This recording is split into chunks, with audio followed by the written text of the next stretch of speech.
좀 반갑습니다. 그리고 오늘 가능하면 우리 주제에 맞게 말씀을 좀 드리도록 할게요. 그리고 그 중에서도 사실 여러분들이 저한테 하고 싶은 말씀이 많을 겁니다.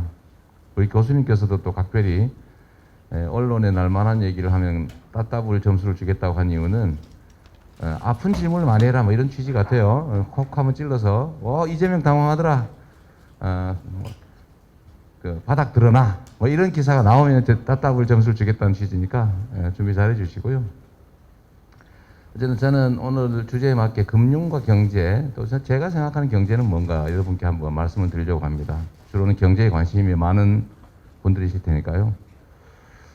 경제라는 언어는 뭐 여러 가지 어원들이 있는데 경세, 재민의 준말이라고 우리가 보통 알죠. 결국 세상 사람이 어떻게 하면 잘 살 수 있을까를 연구하는 학문이라고 생각합니다. 그리고 일부에서 이제 이런 오해가 있죠. 경제는 과학이다. 사실 경제는 정치죠. 근데 마치 통계나 경제 이런 것들이 진리인 것처럼 얘기하는 경우가 있는데 제가 본 경제는 진리나 과학이 아니고 정치입니다. 정치이자 의견입니다. 가치죠, 가치.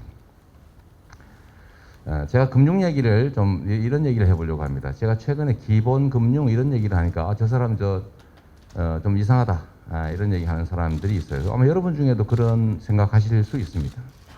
제가 그 기본 금융이라고 하는 개념을 만들어낸 이유는 사실은 경험 때문이에요. 제가 경기도지사 또 성남시장을 하면서 보니까 특히 사회적 약자들이 돈 50만 원을 빌리는데 돈을 빌려주지 않으니까 이제 사채업자들한테 빌립니다. 근데 보통은 50만 원을 빌리면 선이자, 수수료, 뭐 온갖 이름의 뭐 20만 원 떼고 30만 원을 줘요. 아마 이 중에 경험한 사람이 있을지 혹시 모르겠어요. 그러고 난 다음에 이게 몇 달 지나면 이제 잘 못 갚잖아요. 뭐 이자율이 뭐 엄청나니까. 그러면 다시 100만 원을 빌려줍니다. 그리고 전에 빌려준 거 50만 원 갚은 걸로 치고 100만 원에 대한 수수료 또 30만 원 떼고 이러면 한 2, 30만 원 또 받고 이제 빚이 100만 원이 된 거예요. 요게 몇 달이 지나면 300만 원, 한 1년쯤 지나면 1000만 원이 되겠습니다. 실제로 사채 시장, 그러니까 대부업체 말고 사채 시장의 평균 이자율을 계산했더니 금융감독원이 조사한 건데 401%였다고 해요. 연 401%. 좀 놀랍지 않습니까? 근데 요거는 싼 거예요. 우리가 보통 그 단속, 불법 대부업 단속을 해보면 이자율이 평균은 아니고 보통 10,000%, 30,000% 이런 경우도 아주 많이 발견됩니다. 대개 피해자는 누구냐? 여러분 또래 청년들입니다. 황당하죠. 아마 여러분들은 이런 거 겪지 않을 만큼 형편이 좋을지도 모르겠어요. 아마 여러분들은 서울대 경제학부 정도를 다니고 또 부모님들도 요즘은 좋은 대학 간 사람 부모들은 되게 잘 살기 때문에 막 은행에서 연 2% 이내 우대금리로 돈을 빌리는 게 얼마든지 가능할 겁니다. 그래서 제가 이런 제도를 만들었어요. 아니 어떻게 500%, 1000%, 3000% 이자를 주면서 돈을 빌렸을 수 있냐. 그거 해가지고 예산을 가지고 어차피 돈 50만 원을 빌려서 못 갚을 정도면 그 보호 대상자 아니겠어요? 가만 놔두면 결국은 기초생활수급자 된다. 그러니까 어차피 재정복지 지출을 하기 전에 차라리 돈을 빌려주자. 빌려줘서 복지 대상자로 전락하지 않으면 그게 훨씬 재정적으로도 이익 아니겠냐 이런 생각을 해가지고 제가 500억을 예산을 마련해가지고 50만 원은 심사하지 않고 빌려드립니다. 대신에 본인이 신청하고 버스 타고 와서 받아야 됩니다. 귀찮으면 오지 마세요. 근데 50만 원이 진짜 필요한 사람은 쫓아올 거 아닙니까? 근데 여유가 있고 그러면 그 50만 원 빌리러 오지 않을 거다. 조건은 연 1%에 5년 후 갚는 거다. 원하면 10년 후로 연기해준다. 연장해준다. 그래서 이걸 시작했더니 미어 터진 거예요. 50만 원 빌리겠다고. 그래서 금방 소진돼가지고 그러면서 또 일부에서는 너무 작다 돈이 50만 원 가지고 어떻게 사냐. 우리 수술비 내야 된다. 근데 돈 못 빌린다. 안 그러면 우리도 사채시장 가서 장기 기증 서약서 쓰고 돈 빌려야 된다. 라고 하길래 제가 그러면 심사를 해가지고 300만 원까지는 빌려주자. 그것도 역시 너무 수요가 많아가지고 500억으로 감당이 안 되는 거예요. 감당이. 그래서 제가 또 머리를 한번 써봤습니다. 이거를 재정에서 500만 원을 직접 빌려주니까 이게 효율이 떨어진다. 차라리 금융기관이 돈을 빌려주게 한 다음에 이 500억으로 부실난 부분만 대신 갚아주자. 여러분들 경제학도니까 쉽게 이해하겠죠? 그게 금융 아니겠어요? 그래서 그 설계를 제가 하게 된 거죠. 근데 돈을 빌려줘야 되겠다는 생각을 하게 된 것도 사실은 대부업체, 불법 대부업체를 제가 단속을 했는데 뭐 너무 문제가 많지 않습니까? 대부업체를 저희 경기도에서 특별사법경찰을 동원해가 대대적으로 단속을 좀 했는데 몇 년 동안 엄청나게 많이 잡았죠. 혹시 경기도에서 통학하는 학생이 있는지 모르겠는데 경기도의 그 번화가 하고 서울의 번화가를 기회될 때 한번 비교해 보십시오. 지금 어떨지 모르겠는데 경기도의 번화가에는 일수 돈 빌려드립니다. 이거 쪽지 없어요. 아마 서울에는 엄청나게 많을 겁니다. 왜냐? 경기도에서 돈 빌려드립니다. 이거 불법이거든요. 광고하는 거.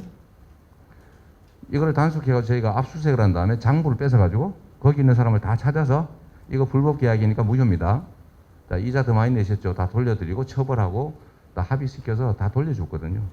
근데 경기도에서 사업하다 걸리면 다 손해를 보는 거예요. 그래서 경기도에서 사업을 안 해요. 이거는 여러분들이 나중에 한번 확인해 보십시오. 이게 결국은 이건 내 자랑 중에 하나인데 가끔 이런 것도 해야 되지 않겠어요? 저도 뭐 좀 남는 게 있어야지.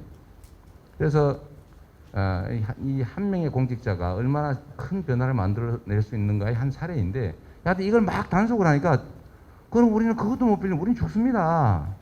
이래서 사실은 또 돈을 빌려주기 사업을 시작한 거죠. 그래서 이게 불법 대부업 단속에서 그다음에 직접 재정으로 돈을 빌려주는 데서 그 다음에 이게 이제 2차 보존 방식의 이제 하나의 금융 제도를 설계하게 된 겁니다. 그래서 저희가 1인당 500만 원을 빌려주는데 300만 원 너무 적다. 500만 원 돼야 된다. 청년 세대들을 먼저 빌려주자. 뭐 전원행이 빌려주면 좋은데 하여튼 반대도 많고 하니까 청년만 빌려주는데 이유는 청년 때에 500만 원하고 나중에 성공했을 때 40대, 50대에 500만 원하고 가치가 같습니까? 다릅니까? 완전히 다르죠. 자, 종자로서의 벼 한 대하고 먹는 식량으로서의 벼 한 대는 완전히 다른 겁니다. 가치가. 그래서 먹는 한 대가 없는 거는 견딜 수 있는데 뿌릴 벼 한 대가 없는 것은 그 많은 길이죠. 그래서 이게 자원을 배분할 때 생애 주기별로도 자원을 배분해야 되는데 미래의 자산을 앞당겨 쓰는 걸 우리 보통 빚이라고 하죠. 부채. 근데 이 부채를 또 여러분은 자산이라고 표현하죠. 미래의 자산을 앞당겨 쓰는데 지금의 가치가 훨씬 크다면 앞당겨 쓰는 게 맞는 거죠. 그래서 국가의 빚이나 개인의 빚이나 빚은 무조건 나쁘다. 이거 정말 바보 같은 생각이죠. 나쁠 수도 있고 좋을 수도 있는 겁니다. 빚이라서 나쁜 게 아니에요. 나쁜 빚은 나쁜 것이고 좋은 빚은 좋은 겁니다. 그래서 청년들에게 좀 기회를 주자. 청년 때에 500만 원 완전 다르기 때문에. 그래서 저희가 500만 원 정도를 빌려주기로 했는데 지금 이제 경기도에서 설계하고 있어요. 제가 사퇴를 했기 때문에 그 후 상황을 알 수 없는데 여기서 여러분 이거 한번 생각해 보십시오. 자, 우리는 공동체지 않습니까? 경제재민, 경제는 함께 사는 방안 중에 하나인데 근데 이상하지 않습니까? 어려운 사람은 보호하고 힘세고 많이 가진 사람은 절제시켜서 같이 사는 게 세상 아닌가요? 그게 문명국가 아닙니까? 약육강식하지 않는 게 인간 세상이죠. 그래서 우리 사회에는 보통 공동체의 원리가 작동을 합니다. 의료보험 생각해 보십시오. 돈 많이 버니까 많이 내잖아요. 그런데 돈 많이 벌고 재산 많은 사람이 병이 잘 안 걸려요. 잘 먹고 잘 사니까. 근데 그 사람들이 보험료 엄청 더 많이 내죠. 그런데 병 많이 걸리고 보험료 의료 지출 많은 사람이 가난하고 어려운 사람들이 그 병이 잘 걸리거든요. 근데 그 사람들은 보험료를 적게 냅니다. 공정한가요? 여러분 공정합니까? 공정하지 않죠. 그러나 정의롭습니까? 정의롭죠. 공정과 정의가 충돌하는 부분일 수도 있습니다. 여하튼 그런 것처럼 우리는 정의로운 세상을 위해서 많이 가진 사람이 더 부담한다. 적게 가진 사람이 덜 부담한다. 이걸 당연하게 얘기하는데 이게 작동하지 않는 영역이 하나 있어요. 그게 바로 금융입니다. 한번 생각해 보세요. 요 앞줄 우리 네 분이 이제 사정이 비슷해요. 예를 들면 돈을 잘 못 갚은 가난한 사람들이에요. 저쪽은 아주 부자예요. 여기 아주 돈을 빌리면 무조건 잘 갚아요. 그러면 이거 왜 달군네. 네. 네, 그럴 때 이분들한테 돈을 빌려준단 말이에요. 금융기관 입장에서. 금융의 원천은 뭡니까? 금이에요. 금융의 원천은 신용이고, 신용의 원천은 현대 국가는 국가 권력이죠. 발권력 그 자체입니다. 그러니까 이거는 우리 국민 모두의 것이라고 할 수 있습니다. 근데 어쨌든 빌려줘요. 빌려주는데 여기는 잘 갚는 집단이니까 이자율이 엄청나게 싸요. 2% 이내, 우대금리 1%대 원하는 만큼 빌려드려요. 원하는 기간만큼 얼마든지 빌려드려요. 저리, 고액, 장기 대출해 줍니다. 여기 가난해요. 안 빌려줘요. 첫째로. 두 번째 빌려주고 조금밖에 안 빌려줘요. 이자 엄청나게 높게 내야 돼요. 그리고 장기로 안 빌려줘요. 떼어먹힐 가능성이 많으니까. 그래서 이게 신용 등급이라고 생긴 겁니다. 가난한 집단, 부자 집단. 그래서 가난한 사람은 이자를 많이 낸다. 가난한 사람은 돈 빌려주지 않는다. 그러나 부자는 돈 많이 빌려준다. 원하는 만큼 얼마든지. 저리로, 장기로. 정의롭습니까? 정의롭지 않죠. 그래서 이게 금융의 그 공공성, 금융의 수익성, 이 두 가지가 충돌하는 부분인데 국가는 어떻게 해야 됩니까? 뭐 개인 또는 기업들이야 자기 돈 열심히 벌기 위해서 많이 벌기 위해서 하는 거 당연하죠. 그러나 국가는 같이 살게 해야 되겠죠. 그러라고 국가가 있는 거니까. 그런데 금융 영역에서는 이게 작동하지가 않더라는 겁니다. 세금도 돈 많이 버는 사람이 더 많이 내는데 가난한 사람은 세금 안 내고 혜택만 보는데 어떻게 금융은 가난한 사람이 더 많이 부담을 하더라. 근데 이 4명 중에서 과연 진짜 다 안 갖고 떼어 먹느냐? 그렇지 않습니다. 신용등급 그 하위라서 은행에서 돈을 안 빌려주는 뭐 5, 6, 7, 8, 9, 10 뭐 이런 등급들은 대부업체에서 돈을 빌리는데 대부업체들은 보통 이자율이 얼마 전까지 24%였죠. 지금 20%로 떨어졌는데 올해 6월부터 떨어졌는데 이 24%, 20%라고 하는 막 살인적인 고금리 이자를 내면서도 95%가 다 갚습니다. 떼어먹는 사람 5%밖에 안 돼요. 근데 이 떼어먹는 또는 어쩔 수 없이 못 갚는 신용불량을 감수하면서 어쩔 수 없이 못 갚는 이 5%의 이 부담을 그 가난한 사람들이 부담하는 거예요. 그 사람들한테 부담시키는 거예요. 이게 정의롭습니까? 금융, 신용이란 국가 권력, 즉 국민 주권으로부터 나오는 것인데 가난한 사람은 가난한 사람들에 대한 책임을 가지고 있어요. 그래서 이게 옳지 않다. 그래서 금융의 공공성이라고 하는 게 그래서 필요한 거겠죠. 그러면 이 사람들 그럼 막 가난한 사람 빌려줘서 떼먹으면 어떡합니까? 라고 보통 도덕적 해이 얘기하죠. 맞는 말입니다. 그런데 도덕적 해이를 저지르려고 해도 제재라고 하는 게 있어요. 제재와 도덕적 해이 중에 선택을 하겠죠, 사람들이. 그래서 그럼 도덕적 해이를 유발하지 않는, 즉 능력이 되면 갚고 능력이 안 되면 못 갚지만 능력이 되면 반드시 갚는 금액이 어느 정도일까? 알 수 없죠. 근데 이건 통계적으로는 있습니다. 대부업체들이 돈을 빌려주는데 거긴 담보도 없고 수익도 없고 재산도 없는 사람한테 오로지 신용만 보고 빌려주는 거 아니에요? 요즘은 전화해가지고 밤에 전화해서 괴롭히는 것도 금지되어 있습니다.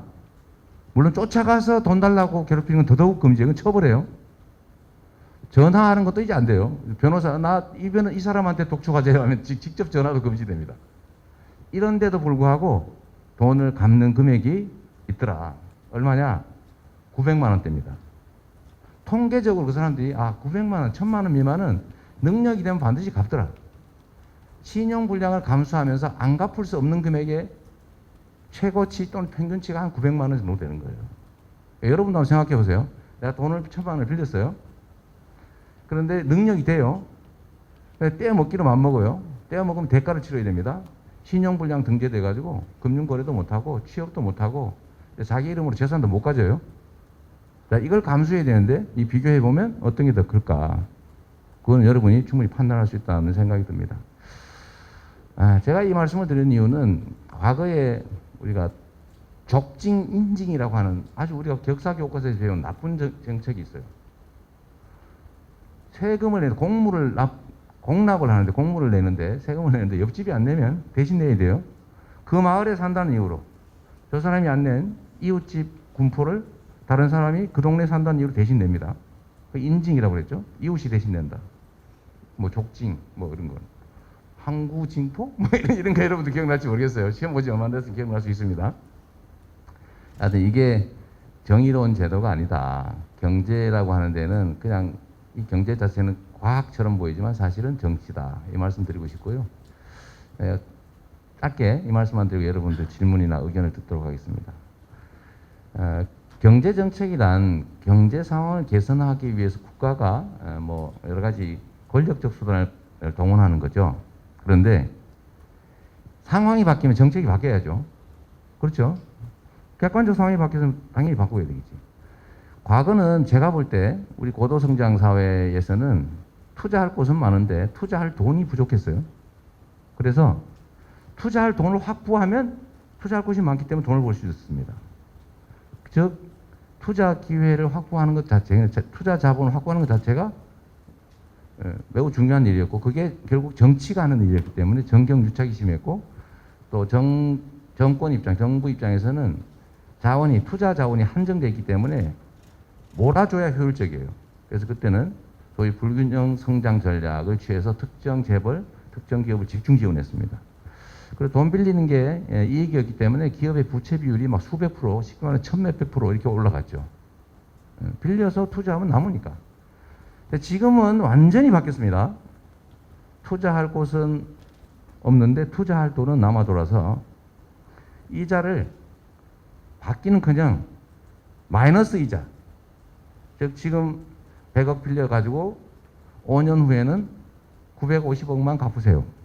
라고 해도 돈을 안 빌려갑니다. 즉 금융이 작동하지 않는다 그 뜻이고 더 본질적으로는 투자할 곳은 없는데 투자할 돈은 남아도는 시대가 됐죠. 그러면 정책이 바뀌어야 되겠죠. 원래 공급과 수요 이 양측면 중에 공급이 부족할 때는 공급에다가 집중해주면 공급을 하려니까 투자해야 되고 투자하려면 고용해야 되고 고용하니까 소득이 늘고 소득이 늘니까 소비가 늘고 소비가 늘니까 수요가 늘고 다시 또 생산하고 이 선순환이 가능한 사회였죠. 낙수효과 시대. 지금은 완전히 반대가 됐다. 그럼 어떻게 됩니까? 수요가 부족한 시대가 됐으니까 수요를 보강하는 정책이 필요한 시대로 본질적으로 바뀌었다. 그래서 제가 이 점에 대해서 근본적으로 지금 현재 기재부와 의견이 좀 다르기 때문에 가끔씩 기재부와 충돌하는 모양이 벌어지는 거죠. 하여튼 제가 드릴 말씀 여기까지 하고 우리 여러분들 뭐 질문이나 의견에 답하면서 제 의견은 좀 더 추가로 말씀드리도록 하겠습니다. 자, 아까 우리 교수님 말씀하신 준비된 질문들이 있겠죠? 아무나. 네, 가까운 데부터 먼저 하겠습니다. 방식은 여기 한 번, 여기 한 번, 여기 한 번, 앞에 한 번, 뒤에 한 번 이렇게 또 남녀 이렇게 섞어서 하도록 하겠습니다. 네. 편하게 말씀하십시오. 네, 경제학부 배상원입니다. 네, 이재명 후보님 오늘 강연 잘 들었습니다. 아까 말씀하신 부분에서는 국내적인 상황이랑 국가 원수로서의 대통령에 대해서 말씀을 해주셨는데 저는 국가를 대표하는 사람으로서 대통령으로서 어떤 행보를 하실지가 좀 궁금합니다. 특히 미중 무역 분쟁이 심화되면서 최근 요소수 사태가 벌어지고 있기도 하고 뭐 그런 다양한 이제 미국 쪽인지 중국 쪽인지 그런 것도 좀 궁금하고 국가 발전에 대해서 로드맵이 있으신지, 그리고 가상화폐 관련해서도 어떤 입장을 취하고 계신지가 궁금합니다. 질문이 너무 많은데, 예, 간단하게 몇 가지만 하겠습니다. 미중 중에 어느 쪽이냐, 선택을 해야 된다. 선택을 한다면 어디냐 이렇게 말씀하시는데, 저는 선택하지 않는 상황을 만드는 게 진짜 능력이라고 생각합니다. 이 반도 국가의 특성이죠.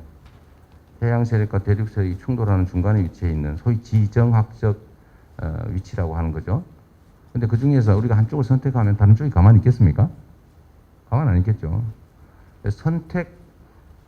우리가 선택하면 안 되고 그들이 선택하게 만들어야 된다.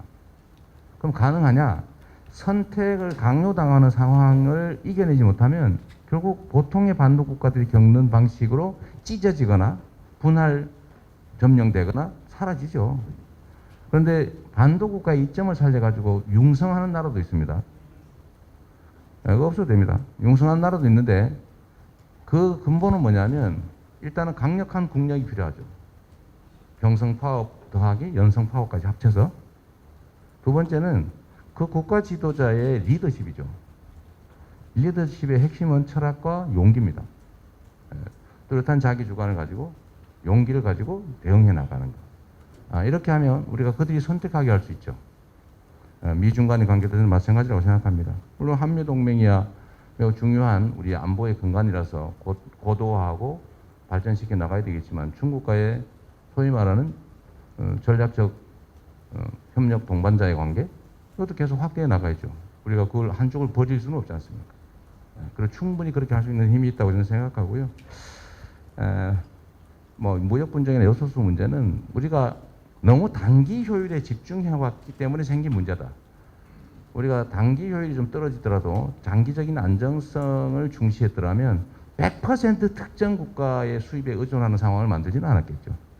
국내 생산 기반도 어느 정도 가지고 있어야 되고 또 수입 다변화도 했어야 되는데 그냥 오로지 국가의 책임은 다 방기하고 민간의 경쟁에만 100% 맡기니까 가장 싼 곳이 전부를 수출하는, 가장 싼 곳으로부터 100% 수입하는 상황이 됐는데 이게 이제 국가적 위험 요인이 된 거죠.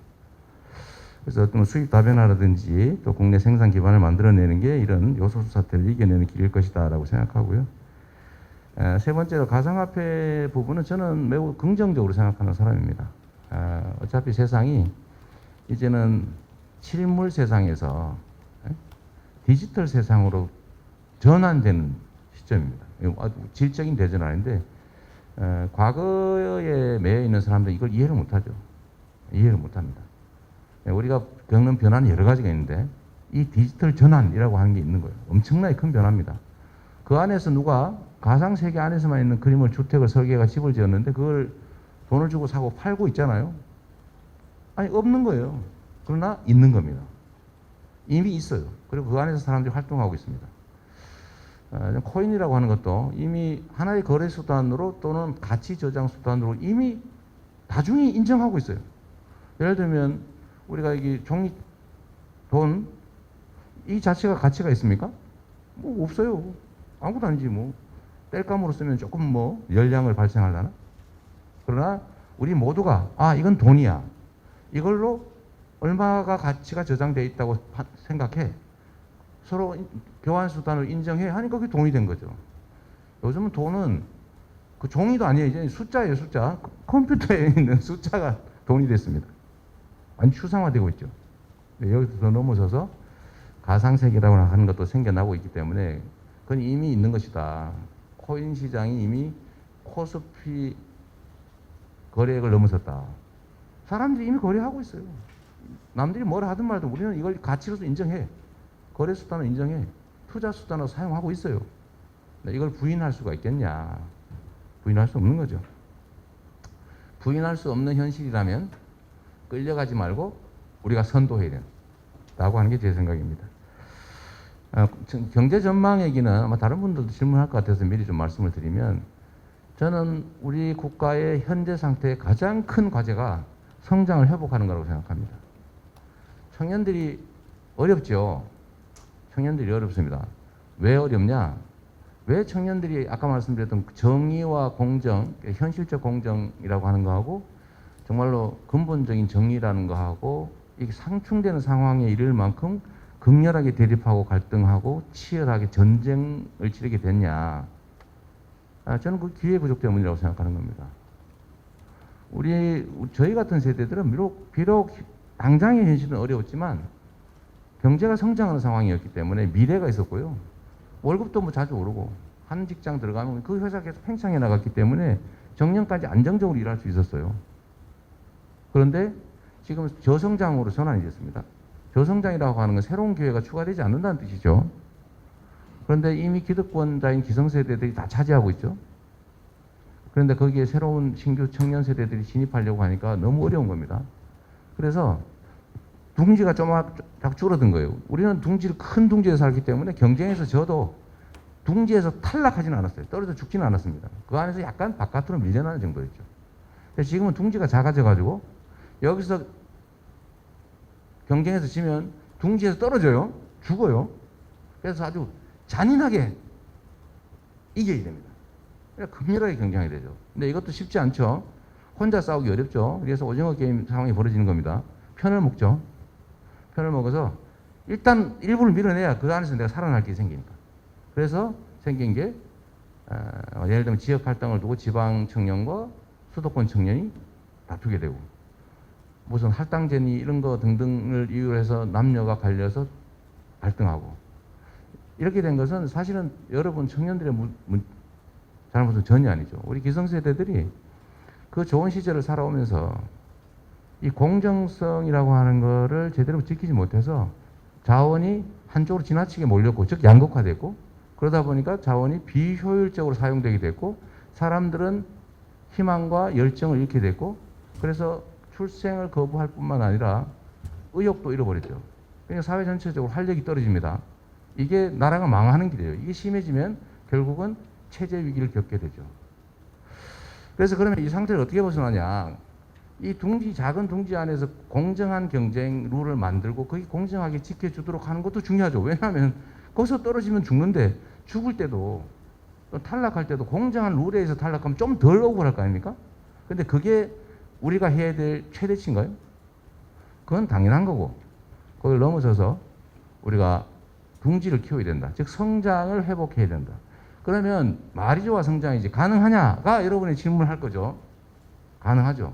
왜? 첫 번째는 자원 배분의 비효율성을 극복하는 즉 양극화를 완화하는 공정성을 회복하는 것이 곧 성장의 길입니다. 근본적인 성장을 회복하는 길이죠. 문제는 엄청 어렵다는 겁니다. 이미 이 불공정한 상황에서 특별한 혜택을 받는 사람들 즉 기득권이 있고 좋은 정책으로 세상을 바꾼다고 하는 것은 결국은 기존의 이해관계를 조정하는 것인데 이 이해관계 조정에서 손실을 보게 될 사람들이 힘센 사람들이기 때문에 저항이 엄청납니다. 이런 것들을 바꿔서 더 나은 상황을 만들어내는 것을 우리는 개혁이라고 하죠. 변화, 개혁, 혁신. 고통이 따른다. 저항이 따른다. 그러나 우리가 옳은 길이라고 생각하면 저항과 고통이 따르더라도 그 결과를 만들어내야 진짜로 세상은 변하는 거고 자원 배분도 효율화되고 양극화의 속도도 좀 줄고 그 다음에 결국 양극화가 좀 완화된다면 아까 얘기했던 자원 배분의 비효율성에 따른 저성장 문제는 조금은 개선될 수 있다. 중소기업과 대기업 간의 힘의 균형을 조금 회복해주면 중소기업도 돈 좀 많이 벌고 탈취당하지 않아서 좋은 인재 써서 성장하고 싶고 그럼 중소기업이 일자리가 좋아지겠죠. 그러면 실업 문제도 조금 완화할 수 있다. 수도권과 지방이 이렇게 엉망진창으로 불균형 상태라 지방은 소멸한다고 난리고 수도권은 미어터져가지고 폭발한다고 난리고 이런 상황에서 지방과 수도권의 균형을 조금 회복하면 역시 성장의 잠재력이 살아난다. 이런 것들 하나 있고요. 두 번째는 결국 이 전환의 위기, 아까 디지털 전환의 위기, 또 기후변화에 따른 에너지 전환의 위기, 뭐 그 주기적 팬데믹 이런 것들을 우리 잘 이겨내서 성장의 기회를 만드는 거죠. 결국 저는 국가의 대대적 투자, 강력한 경제 부흥 정책에 따라서 우리가 세계를 선도하는 국가로 나아갈 수 있다. 거기서 기회와 성장이 가능하다라고 저는 생각합니다. 질문이 너무 많아가지고 말이 너무 많았는데 앞으로는 조금 짧게 제가 말씀드리도록 하겠습니다. 이번에 왼쪽 마이크는 오른쪽으로 주세요. 오른쪽 뒤에 하시다. 오른쪽 뒤에 혹시 네, 저 맨 뒤에 남학생 하시죠. 그리고 다음은 왼쪽으로 가도록 하겠습니다. 마이크가 하나밖에 없나 봐요? 그럼 순차적으로 가도록 합시다. 네. 네, 그 자유전공학부 정보현이라고 합니다. 다름이 아니라 아까 기본금융정책 이야기해 주실 때 그 50만 원씩 그 500억의 재원을 이제 빚 채무를 탕감하는데 이제 사용하셨다고 하셨는데 그것의 정책 효과가 궁금합니다. 예를 들어 그 50만 원이나 900에서 1000만 원 정도를 나중에 지원하실 계획이라면 그것이 이제 실제로 어떻게 그분들에게 도움이 되었는지, 그리고 그분들이 나중에 다시 그 돈을 빌려가지 않으시는지, 혹은 사실 900만 원이나 50만 원이나 그렇게 뭔가 사업을 일으키거나 아니면 자신의 모든 채무를 갚기에 큰 돈은 아니므로 이게 500억을 그냥 수중에 던져버리는 것이라고 생각하는 사람들이 있을 것 같은데, 혹시 이것에 대해서 사후적인 정책 효과가 뭐 정책 기획과에서 증명이 되었는지, 혹은 이제 생각을 하신 부분이 있는지 여쭤보고 싶습니다. 감사합니다. 일단 결론적으로 시행한 지가 2년밖에 안 되기 때문에 검증은 현재로는 불가능하다라는 점이고요. 두 번째, 이론적으로 예측을 한다면 복지적 대출 그러니까 대출 형식의 복지 이거라고 보면 되죠. 우리도 서민금융이라는 거 많이 하거든요. 이미 하고 있는 게 많아요. 가난하지만 갚을 능력이 없지만 돈을 빌려주는 거죠. 그러니까 채무 불이행을 각오하고 그런 유형 중에 하나라고 보시면 될 것 같고요. 세상에는 꼭 그냥 전액 무상 지원하는 복지, 반드시 돌려받는 대출, 요것만 있는 건 아닙니다. 중간쯤도 있을 수 있죠. 생각을 좀 유연하게 하면 중간쯤 복지적인 대출 형식의 복지 이런 것도 있을 수 있다. 제가 그 영역을 개척해 나가는 중이다 이렇게 생각해 주시면 될 것 같아요. 이번에는 약간 왼쪽으로 마이크 이동이 쉽게. 네, 요 순서대로 합시다. 저기 이쪽 와 있었어요. 맞지. 제가 대답하는 사이 이쪽 와 있으면 되는군요. 왼쪽. 네, 왼쪽 앞에 우리 남학생 얘기하시죠.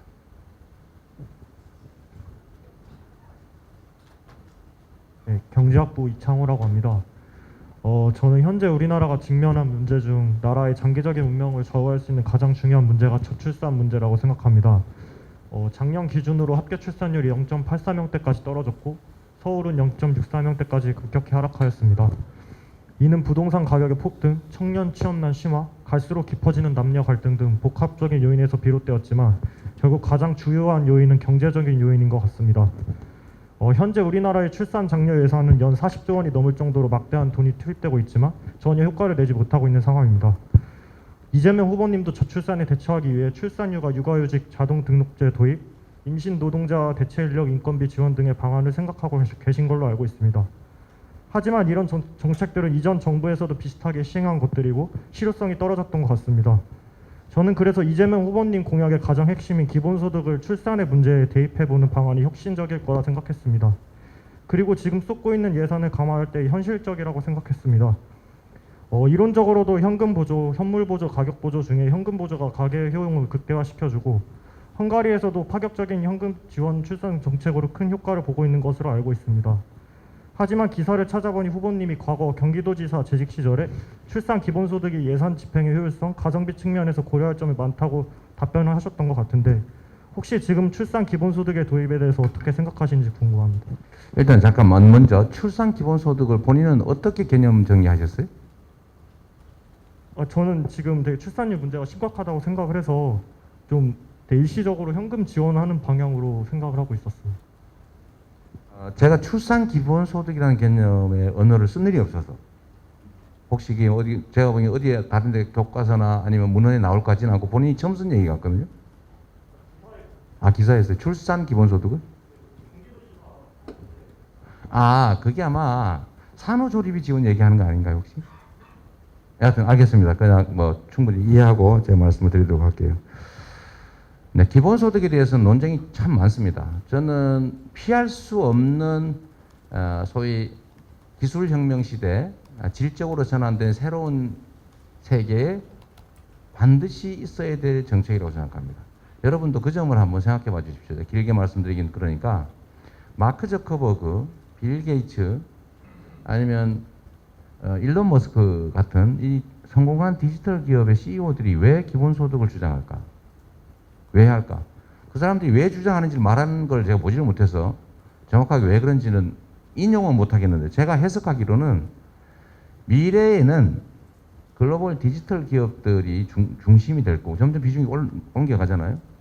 그럼 결국은 고용 없는 영리 활동이 대대적으로 이루어질 것이고 그러면 결국은 시장이 사라지거나 위축된다.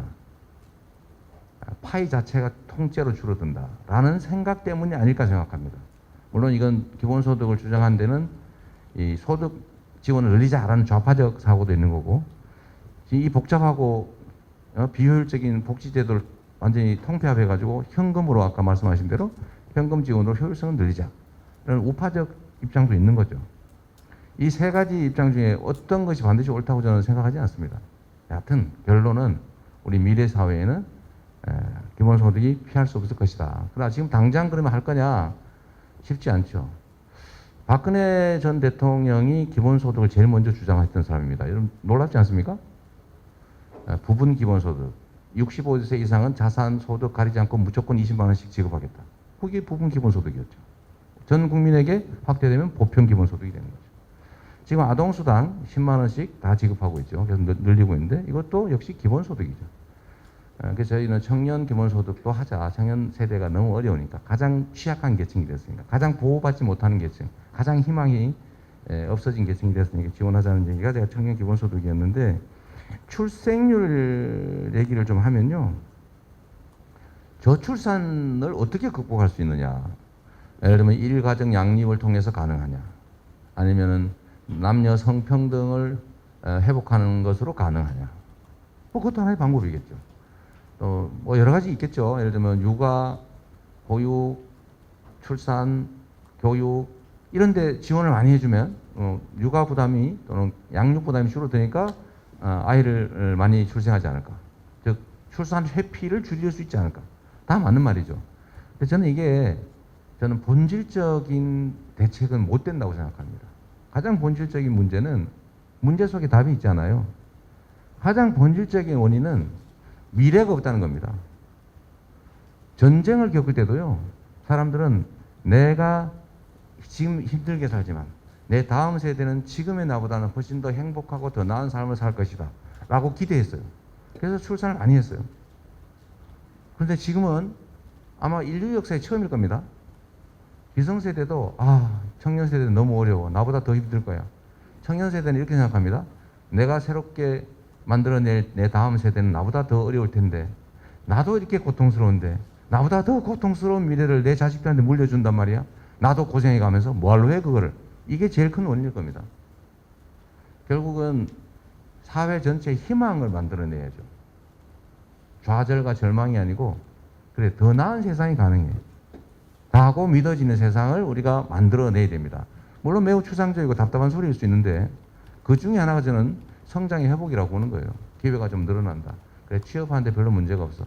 최소한 인간적인 삶은 보장이 돼. 굶어 죽지는 않을 거야. 노인이 돼서 종이 박스 줍다가 길거리에서 얼어 죽지는 않을 거야 라고 믿어지는 사회라야죠. 성장을 회복하고 복지를 확대하고 기본소득을 도입해서 최소한의 인간적 존엄을 유지할 수 있는 삶은 보장이 된다 라고 믿어져야 되겠죠. 그 안에 이제 뭐 여러 가지 정책들이 다 들어가야 되겠지만 저는 가장 근본적으로는 희망을 다시 만들어내야 된다. 그 핵심은 성장을 회복시키는 것이다 라고 생각합니다. 네, 마이크 어디 가지고 있어요? 그 근처에 손 드신 분 주세요. 네, 가까운데 우리 여학생 한 분도 아닌데 앞에 여학생 그리면 되겠네. 네, 우리 그 마이크 들고 다니는 사람 마음대로 하세요. 네, 말씀하십시오. 네. 안녕하세요. 경영학과 김규빈입니다. 네네. 앞서 금융 공공성에 대해서 말씀을 해주셨는데 이런 신용이 낮은 사람들에 대한 정부 지원 정책이 역으로 신용이 높은 사람들의 소비를 줄이거나 아니면 근로 의욕이 감퇴되어서 반대로 신용이 낮은 사람들에 대한 피해가 갈 수 있는데 이런 정부 정책으로 인해서 시장 경제 원리가 무너지게 된다면은 긍정적인 효과보다 역효과가 더 클 수 있다고 생각을 합니다. 이런 문제를 단기적으로는 도입할 수 있지만 장기적으로도 이런 정책을 어떻게 시행할 수 있는지가 궁금합니다. 그래서 경제는 과학이 아니라 정치고 정책이라고 하는 거죠. 문제가 있을 때 그 문제를 해결하는 데 필요한 수준까지 하고 문제를 악화시키는 수준으로 가지 않게 하는 게 그게 정책적 능력일 겁니다. 그러니까 현재 상태로는 제가 며칠 전에도 이 기사를 봤는데 전 세계에서 은행들이 이 코로나19 사태 때문에 영업이익률이 다 줄었습니다. 유일하게 한국만 영업이익률이 확 늘었어요. 왜 그럴까요? 왜 다른 나라는 코로나19에서 10몇 %씩 영업이익률이 확 줄었는데 어떻게 한국에 있는 은행들은 영업이익률이 10몇 %씩 더 늘었을까요? 결국 정책 잘못이죠. 정부 정책 잘못이죠.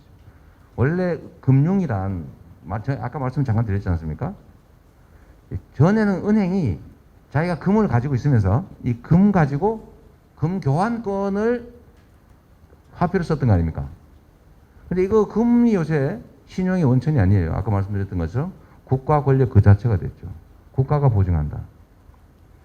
그런데 혜택을 누가 봅니까? 돈 많고 재산 많고 사회 경력 많고 집이 높은 사람이 혜택은 다 보고 가난하고 어려운 사람들은 혜택에서 배제됩니다. 이거를 금융 배제라고 하죠. 요새는 아예 은행 문턱을 못 가게 돼 있습니다. 그래서 계좌 개설해주기 운동하는 나라도 있어요. 우리도 지금 지점들이 다 폐쇄되고 있습니다. 그래서 이럴 때는 국가의 공적 개입을 늘려줘야 된다. 원래 은행들 중에서는 말입니다. 주택은행, 서민들의 집 마련을 하기 위해서 서민들에게 집 마련할 때 저리 장기 돈을 빌려주는 목표의 은행이 있었어요. 그 다음에 국민은행, 서민들의 금융자산을 만들어주기 위한 목표의 은행이었어요. 돈 버는 목표가 아니고. 그런데 이게 소위 IMF를 거치면서 전부 상업은행이 됐습니다. 오로지 돈을 버는 게 목표인 금융기관으로 싹 바뀌었는데 역시 한번 여기서 질문해 볼 수 있죠. 우리가 어쩔 수 없이 그렇게 됐지만 과연 그게 정의로우냐? 저는 그렇지 않다고 생각하거든요. 여러분도 한번 질문을 되새겨 보시고요. 금융이란, 은행이란 공적 기능도 하는 거죠. 돈도 벌어야 되지만 그 사회가 필요로 하는 일들을 해내야 된다. 즉 외국 은행들은 손해를 보는데 영업이익률이 줄어들었는데 우리는 왜 영업이익률이 확 늘었을까? 공공적인 기능을 많이 줄였기 때문이죠. 근데 그걸 늘려야 된다는 것이고요. 그다음에 소액의 대출을 예를 들어 규모를 따져보면 50만 원, 100만 원, 500만 원 그게 뭐 큰 돈이냐? 이렇게 생각하는 사람도 있는데 20만 원이 없어서 일가족이 자살하는 사태가 상당히 많습니다. 얼마 전에 여러분들 그 청년 중에 아버지를 부양을 해야 되는데 부양을 못했다고 유기치사로 징역 4년 받은 사람 있죠. 그 언론에 아마 여러분도 보셨을 겁니다. 그 2만 원 빌리라도 못 빌렸다는 거 아니에요? 그런 사각지대들이 있습니다. 그래서 그런 점들을 보면 아까 말씀하신 대로 일정한 범위까지는 효과가 있고 모든 정책은 그래요. 그러나 도를 넘어서면 비효율을 발생시키죠. 근데 그 단계로 가지 않게 하는 게 능력이죠. 또 마이크 어디가 있습니까? 마이크 옆에 들으십시오.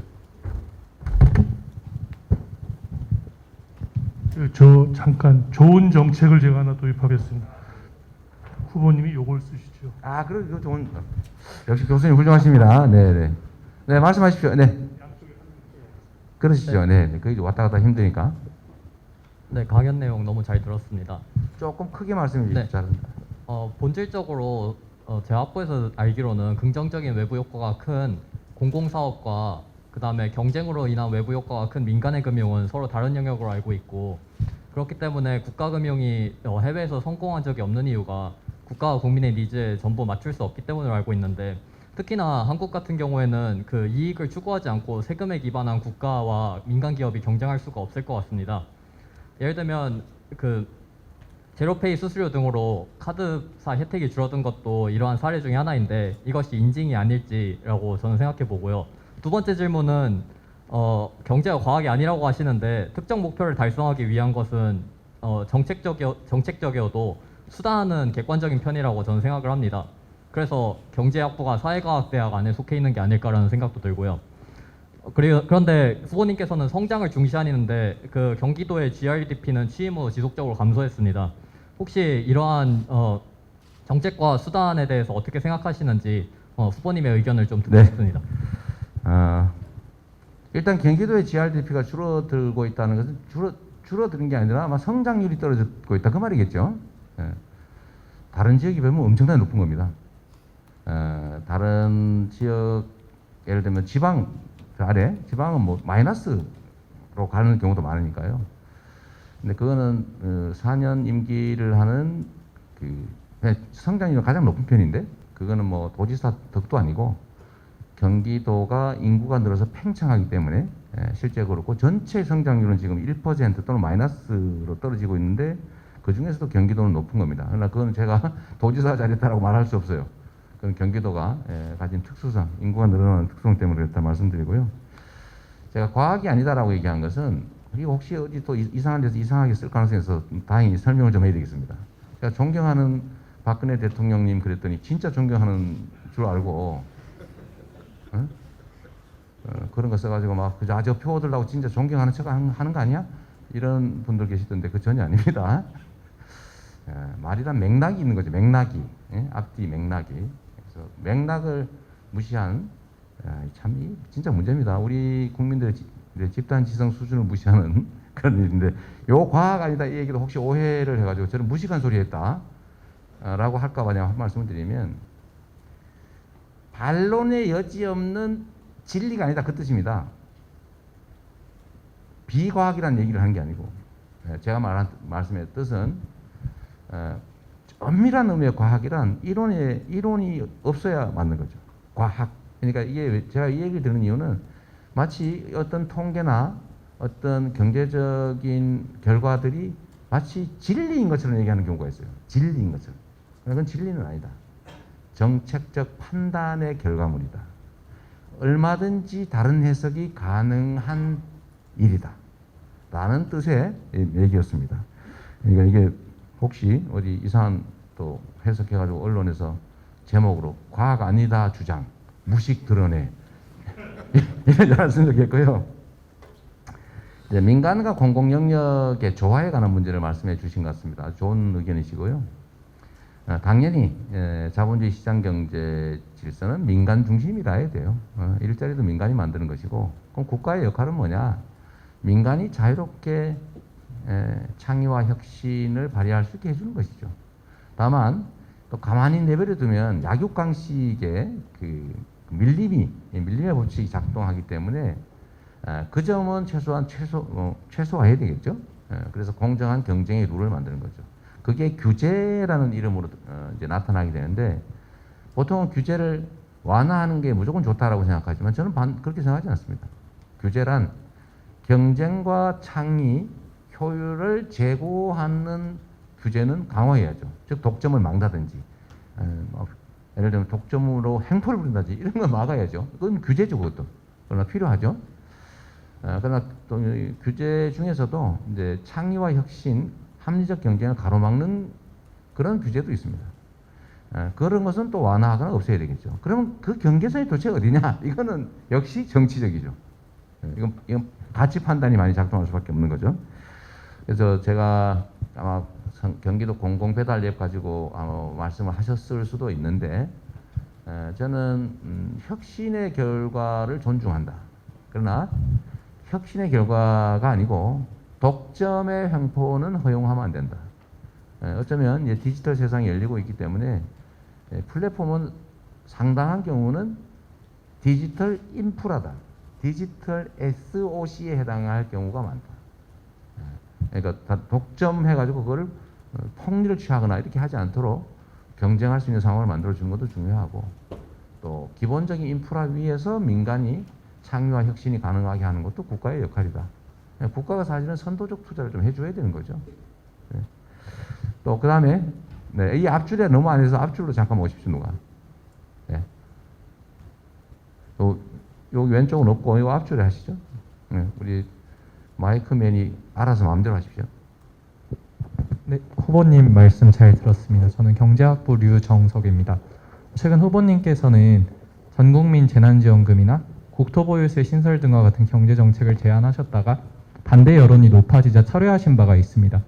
그렇다면 후보님께서 제안하신 정책들이 국가와 국민을 위해 꼭 필요한 정책이 아니라고 생각하셨거나 신중히 검토해보지 않으셨음에도 포퓰리즘 차원에서 대선에서 표를 얻기 위해 제안하신 것인지, 아니면 꼭 필요한 정책이라고 생각하셨음에도 국민의 반대 여론이 높기 때문에 정책을 철회하신 건지 궁금합니다. 그리고 또 만약 이 정책들이 국가와 국민을 위해 꼭 필요하다고 생각하셨음에도 국민이 반대했기 때문에 철회하신 것이라면, 이제 대통령이 되신다면 국민들의 반대 여론이 높음에도 불구하고 국익을 위해서 반드시 실현해야 하는 정책들, 예를 들어서 뭐 국민연금 개혁이나 건강보험 개혁과 같은 과제들이 있을 텐데 이런 정책들을 제대로 추진하실 수 있을지 궁금합니다. 네, 아주 아픈 지적일 수 있는데 그건 전제가 약간 다르기 때문에 크게 아프진 않습니다.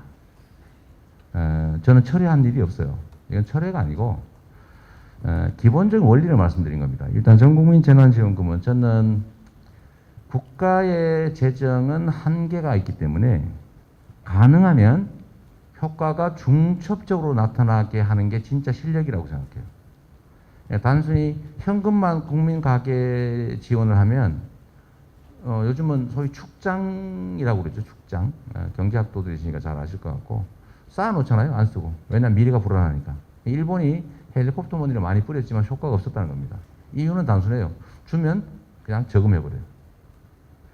근데 이거를 이제 우리 극복하기 위해서 아마 여러분도 보셨을지 모르겠는데 썩는 화폐를 개발해야 된다는 얘기가 경제학자 중에 있었습니다. 썩는. 그러니까 자꾸 축장을 하니까 지원을 해줬더니 아예 그냥 일정 시간이 지나면 썩어버리는 그런 화폐로 지원하면 소비가 잘 되지 않을까? 정책 목표를 잘 달성할 수 있지 않을까? 소비하라고 지원하는 거니까. 쌓으라고 지원하는 건 아니거든요. 근데 이 썩는 화폐가 드디어 개발이 됐습니다. 그게 이재명이 만든 소멸성 지역화폐죠. 3개월 지나면 없어집니다. 그리고 어디 써야 됩니다. 당신네 지역에서만 써야 됩니다. 라고 하는 시간, 기간과 사용처, 사용 방법이 제한된 전자화폐가 드디어 나온 거예요. 그래서 우리는 작년에 1차 재난지원금 지급할 때 13조 원 정도에 불과한 1인당 한 7만 원, 6만 원, 7만 원 이 정도를 지급했는데 작년 여러분들 기억하실지 모르겠는데 작년 5월, 6월, 4월부터 5월, 6월 1차 재난지원금 지급되던 2달 동안 소매 매출이 엄청나게 늘어났습니다. 그죠? 통계적으로도 준 돈 더하기 31%를 더 썼다. 경제 효과는 180%가 났다. 이게 정부 공식 발표입니다. 그런데 2차, 3차, 4차 40조 원을 지원했죠. 선별해가지고. 뭘로 줬습니까? 현금으로 줬죠. 효과 있었어요? 받는 사람만 좋았겠지. 그러나 그게 순환이 안 되니까. 여러분이 잘 아시겠지만 경제는 순환이죠. 적은 돈이라도 많이 순환하면 경제 효과가 크고 큰 돈이라도 순환 안 하고 딱 멈춰버리면 효과가 없는 거 아닙니까? 그래서 이 소위 소비 승수, 재정 승수 이런 효과가 있는 방식의 1차 재난지원금이 정말로 효과가 컸다는 거 우리가 알고 있어요. 이중 효과가 있었기 때문에 그렇습니다. 첫째는 소득 지원 효과는 당연하고 두 번째 거기 더하기 3개월 이내에 반드시 당신이 사는 지역의 골목에서 소상공인 자영업자한테만 써라 라고 했더니 동네가 살아난 거죠. 소상공일수록 대형 유통기업보다 당연히 소비 승수 효과가 크겠죠. 왜냐하면 동네 사람들은 내가 가난하기 때문에 막걸리를 팔아서 돈을 벌면은 내가 신발이 떨어졌기 때문에 신발을 사야 되고요.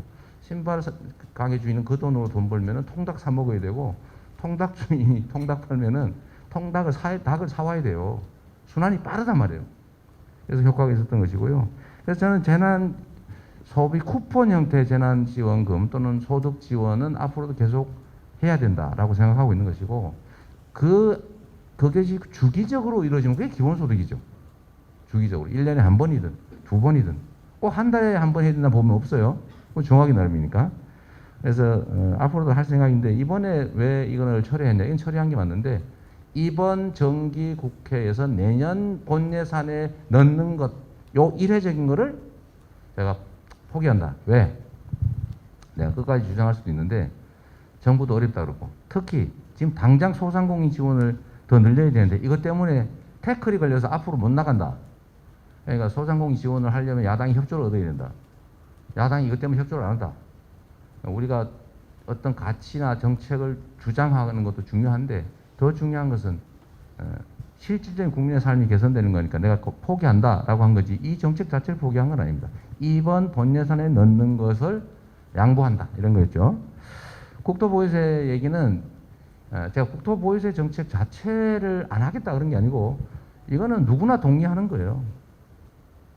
우리나라가 토지 보유 부담이 너무 적다, 전 세계에서.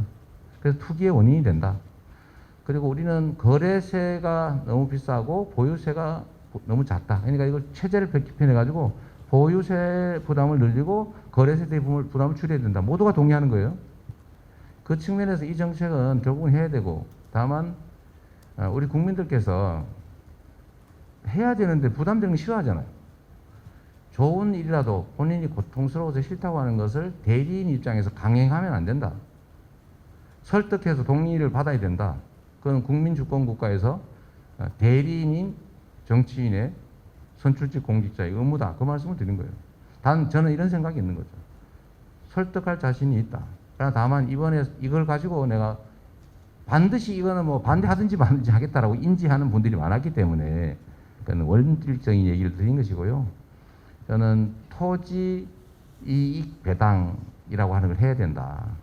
토지는 우리 전 국민의 공통의 소유이고, 그래서 공개념이라고 하는 게 있으니까 부담을 지금처럼 너무 낮게 하는 게 투기 원인이 되고 부의 양극화를 심화시키고 사람들의 근로 의욕을 저해시키고 주택 문제, 토지 투기 문제를 발생시키지 않냐라는 측면에서 필요하지만 국민이 동의하지 않으면 자제한다. 최대한 설득해서 동의를 받겠다. 그 말씀을 드린 겁니다. 당연히 정치인이 자기 주장이 있어야죠. 그리고 그 자신의 정치적 가치, 철학 관철하기 위해서 노력해야 되지만 대통령은 국민의 지배자가 아니기 때문에, 국민을 대표하는 대리인이기 때문에 최대치가 국민의 뜻입니다.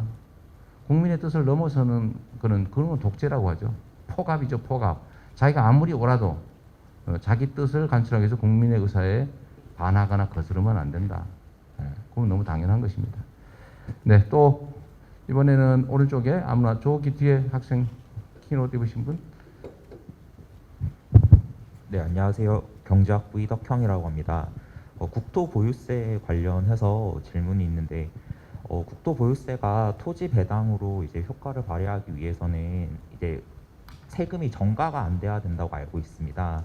근데 비탄력적이기 때문에 전가가 안 된다는 그런 의견이 있는 걸로 알고 있는데, 실제 연구 결과를 보면은 일부 그 이제 임차인에게 전가가 되는 부분도 많이 있고, 실제로 쓸모 있는 토지 같은 경우에는 탄력적 공급이 된다고 알고 있고, 또 우리나라 구조상 토지 자체가 좀 마켓 파워를 가지고 있어가지고 독점력을 행사하는 경우도 있어서, 과연 토지 보유세가 진짜 이제 토지 배당으로서 소득 불평등을 완화할 수 있는 그런 기구가 될 수 있는지에 대해서 근본적인 의문이 있는데, 이에 대해서 네. 답변 부탁드립니다. 이제 앞으로는 저 이름을 바꿔주세요. 국토보유세라고 하지 말고 토지이익배당이라고 좀 바꿔주시면 좋겠습니다. 그건 하나의 한 측면에 불과하니까. 부담과 지출 양 측면이 전체를 이루고 있는데, 정치적 목적으로 사실은 부담 부분만 강조하는 거죠. 이재명은 세금만 거두려고 해. 그러나 그건 사실이 아닌 거죠. 그거는 토지에 관한 부담을 늘리는 것은 불가피하고 국민들이 저항하고 부담을 느끼기 때문에 이걸 전체 국민들에게 전액 공평하게 배당하는 정책을 할 필요가 있다. 그러면 토지 없는 사람 또는 토지가 적은 사람 90% 이상은 내는 것보다 받는 게 많거나 아예 안 내고 받는다. 그런데 이게 과연 불평등을 완화할 수 있느냐. 전가되면은 효과가 떨어지지 않냐. 그 말은 맞죠. 전가되면 떨어지는 건 맞는데 전가가 없다고 할 수 없죠. 그러나 다 전가되지는 않죠. 효과가 있는 건 분명하지 않습니까? 100%냐? 100%는 아닐 수 있죠. 그러나 우리가 예를 들면 자기가 보유하고 있는 경우는 전가할 데가 없잖아요. 대기업이 예를 들면 토지를 무슨 연수원이니 뭐 이런 걸로 뭐 잔뜩 가지고 있잖아요, 지금요. 그런 건 전가할 수 없죠.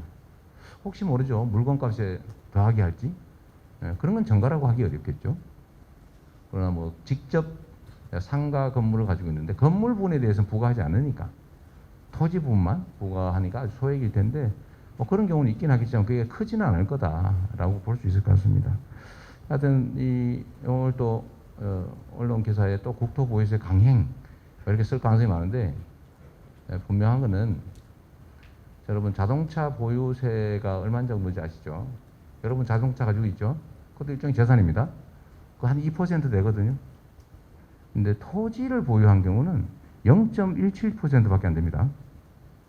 왜? 자동차는 소모품이죠. 없어져요. 그런데 세금을 내야 돼요. 그 자체가 가치를 창출하지 않아요. 그러나 토지는 반대죠. 영원히 존재하죠. 그리고 그 자체가 가치를 일부 창출하죠. 사용이익이라고 하는 거. 마모되지도 않다. 그런데 세금이 어떤 게 더 비싸야 됩니까? 논리적으로? 판단해 보시고요. 그런데 10분의 1밖에 안 된다. 10분의 1도 채 안 된다. 한 13, 4분의 1? 이게 정의로울까? 자동차는 서민이 다 가지고 있어요. 땅은 여러분 중에 가지고 있는 사람 많아요? 땅 있는 사람 손 한번 들어보실래요? 땅 있는 분. 있는데 손 못 들겠죠, 별로. 그럴 만큼 땅이 있는 사람이 별로 없는 거예요. 그래서 이거는 우리가 장기적으로 해야 될 일인데 이번 선거의 주요 쟁점으로 이거를 내가 공약으로 국토보유세를 확실하게 반드시 이렇게 하는 것은 국민들이 반대하니 기본소득위원회 같은 걸 만들어서 충분히 논의하고 국민이 동의하는 전제로 조금씩 순차적으로 점진적으로 해보고 나갈 생각이고 만약에 국민이 이거 효율성이 떨어진다 반대다 라고 하면 하지 말아야 되는 게 또 대리인의 책임이자 도리 아닌가 싶습니다. 네, 이번에는 이 중간에 저 여학생 한번 할까요? 저기 기둥 앞에 요 중간에 지금 손가락질 하시는 분 자기를 지금 가르치신 분 그 뒤에 분도 손 드셨던가요? 아니죠? 안녕하세요. 저는 경제학부 김도연입니다. 그 공약 중에서 여쭤보고 싶은 점이 있는데요. 그 공약 중에 신재생 에너지 중심의 탈탄소 공약에 대해서 이제 여쭤보고 싶은 점이 있습니다. 해당 공약은 탄소 감축을 위해서 에너지 자원을 신재생 에너지로 전환하고 2030년까지 탄소 배출량을 50%까지 감축을 목표하는 것으로 알고 있습니다. 그래서 이제 그 방식으로 각 지역에서 재생에너지를 전국 어디서나 자유롭게 생산하고 팔 수 있는 에너지 고속도로를 구축하겠다고 말씀하신 걸로 제가 알고 있는데 현재 신재생과 액화가스 발전에서조차 크나큰 수익이 나지 않는 것으로 알고 있습니다. 또한 2020년 기준으로 해당 분야에서는 4천억이 넘는 적자가 발생했다는 통계를 제가 봤고요. 그 다음에 현재 발전 공기업에서 수익이 나는 전력원은 석탄과 원자력뿐인 걸로 알고 있습니다. 그래서 저는 이에 대해서 이제 현실성 있는 구체적인 탄소 감축 로드맵을 어떻게 생각하고 계신지 여쭤보고 싶고 또한 또 최근에 이제 건설이 중단된 원자력 발전소에 대해서 신한울 3, 4호기에 관련해서 국민들의 의견에 맞춰 충분히 재고할 수 있다. 즉 공사 재개 가능성을 또 시사하셨는데 이는 결국 탈탄소도 아닌 탄소 감축이란 전 세계적 흐름에 구색을 맞추는 공약이 아닌지 한번 여쭤보고 싶습니다. 매우 구조적이고 또 심각하고 정말 결단을 요구하는 엄중한 문제인데 하여튼 제가 가진 의견을 좀 길게 말씀드릴 수 없어서 요약해서 말씀드리겠습니다. 자, 우리는 좋아서 선택하는 경우도 있고 피할 수 없는 경우도 있습니다. 그런데 우리가 선택의 여지가 있을 때는 고통이 적은 거, 또 현상 유지적인 걸 선택해도 괜찮아요. 그런데 피할 수 없는 경우는 어떡합니까? 끌려가면 그 자체가 고통이에요. 근데 모두가 피할 수 없는 상황이라면 다른 사람들보다 반발짝만 일찍 가도 엄청난 기회를 누리는 선도자가 됩니다. 원래 순위를 바꾸거나 대대적인 혁신을 이뤄내는 것은 위기 때 가능해요. 안정적인 평시에는 변화가 불가능합니다. 저항 때문에, 관성 때문에. 그런데 이 큰 변화의 위기, 이 위기 상황이 새로운 기회의 요인이 되죠. 뭐 저는 인생을 그런 식으로 살아와서 그런지 모르겠는데 지금 탈탄소 문제는 지금 당장 말입니다. 당장 유럽이 지금 톤당 5만 원 정도의 부담금을 부과하고 있다고 해요. 근데 우리는 한 평균적으로 뭐 들중날중인데 평균 해보면 한 10,000원 정도? 근데 이거를 지금 그 10만 원 정도로는 올려라. 최하 75,000원까지는 올려야 된다. 지금 그렇게 주장하고 있잖아요. 잘 아시는 것 같은데. 그리고 장기적으로는 150만 원, 15만 원 정도까지 올려라. 150불 정도까지. 이 국제기구의 권고입니다. 그런데 당장 한 2, 3년 후부터 지금 탄소 국경 조정 부담금 또는 탄소 국경세 이런 걸 지금 유럽하고 미국이 부과하겠다고 공언을 했어요. 만약에 우리가 탄소를 줄이지 않고 계속 지금처럼 이 화석 연료에 의존한 산업 체제를 유지하면 수출길이 막혀버립니다. 경쟁력을 완전히 잃게 돼요. 정확한지 모르겠는데 철강 1톤 생산에 탄소가 1.5톤이 배출된다고 합니다. 철강 1톤에 도대체 얼마를 유럽, 미국 수출할 때 부담을 시켜야 됩니까? 그런데 만약에 우리가 이런 식으로 끌려가지 말고 반대로 우리가 먼저 빨리 부과를 해가지고 국내에 수입되는 그 수입 상품에 대해서 당신들 부가액이 적으니까 우리 더 많이 받겠다. 그래서 부과해가지고 받으면 국부 유출이 안 되고 우리 국가에 도움이 되겠죠? 자, 끌려갈 거냐? 끌려가다가 도태의 위험을 겪을 것이냐? 우리가 힘들지만 반발적으로 일찍 가가지고 우리가 선도해서 끌고 갈 거냐? 이거는 정말로 중요한 선택입니다. 근데 그러려면 일단은 대대적인 투자가 필요하겠죠. 당연히 투자해야죠. 민간이 자율적으로 할 수 없어요. 탈탄소 사회로 가기 위해서 지금 어떤 분은 40% 목표 책정한 파리 협정에서 우리가 제시했잖아요. 우리 40% 30년까지 감축하겠다. 이거 지금 줄이겠다고 지금 공언하셨던데 이거 줄이려면 어떻게 됩니까? 파리 협정 탈퇴해야 되죠. 그러면 우리가 국제사회에서 완전히 고립되겠죠. 잠깐은 우리 국내 기업들이 탈탄소 정책을 취하지 않아서 덜 고통스럽겠지만 결국은 죽습니다. 죽을 병에 걸려 있는데 수술 안 하면 죽는데 환자가 아파한다고? 아이고 그래 아파 수술하면 안 되지. 돈 들어 수술비 비싸 우리 돈 수술비 빌려야 되는데 수술할 돈이 없네. 그러면 참자 그냥 견뎌봐. 어떻게 됩니까? 똑같이 엄청난 위기를 겪겠죠. 죽든지 망하든지.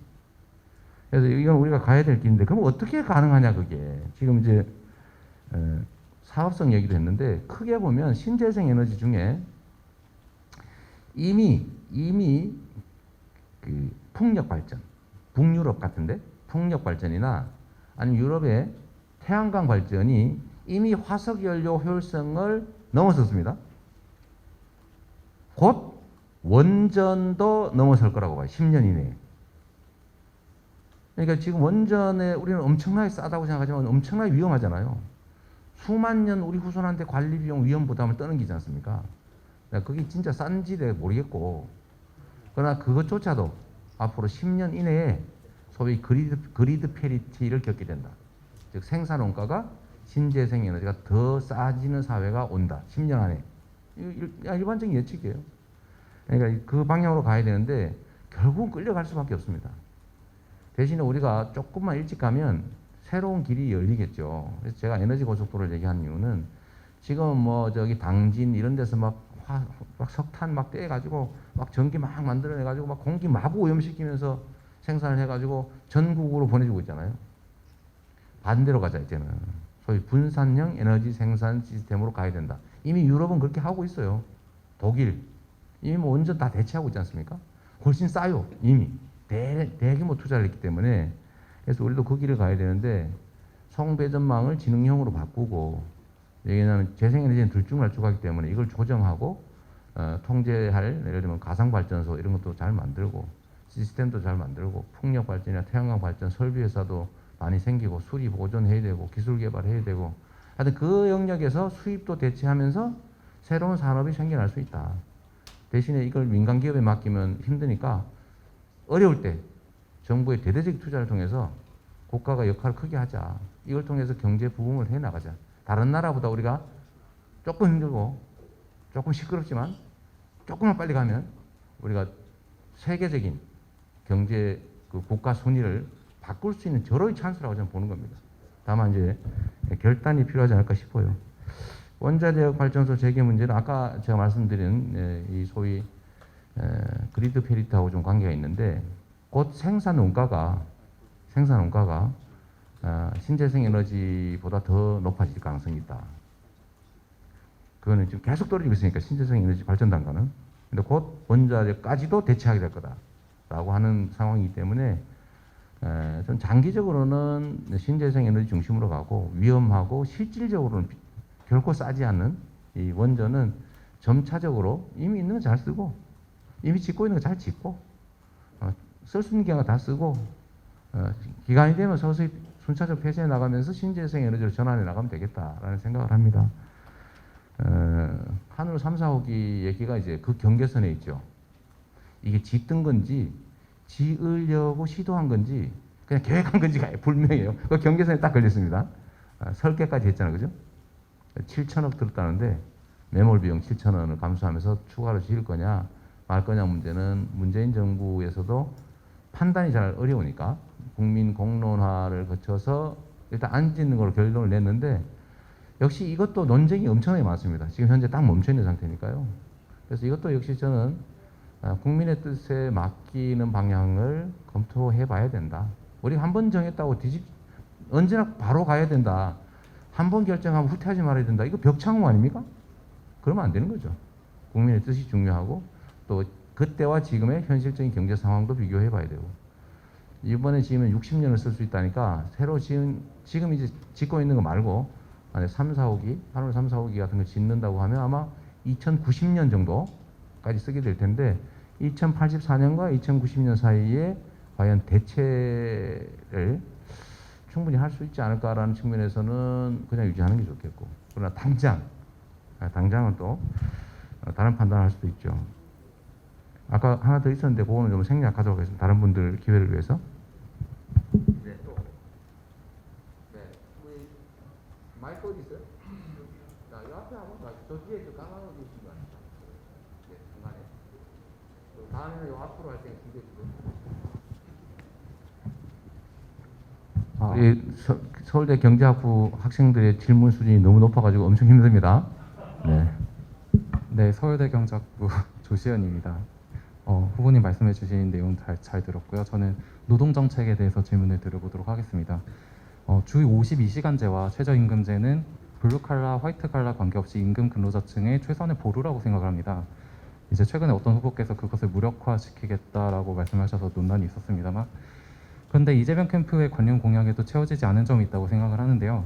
현재 주 52시간제가 이제 최소한 회사가 눈치 보게 하는 정도에 불과할 뿐이지 실질적으로 지켜지지 않는 곳이 굉장히 많습니다. 뭐 판교나 선릉이나 IT 회사라든지 구로 디지털 단지에 있는 회사들이라든지 이야기를 들어보면 다들 굉장히 힘들어하거든요. 포괄임금제를 적용시켜서 그것에 대해서 연장 근로수당을 부여하지 않고 과도한 근로시간을 근로자들이 감당하게 만들고 있는데 법률상 따지면 이것이 엄밀히 따지면 위반이 되지만 그에 대해서 근로감독 역시 진행을 하지 않고 있습니다. 즉 법률이나 정부 지침은 일부분 진전을 하더라도 그것이 현실에서 국민의 삶을 개선시키는 데에는 제대로 된 역할을 하지 못하고 있는 것이라고 평가할 수 있는데요.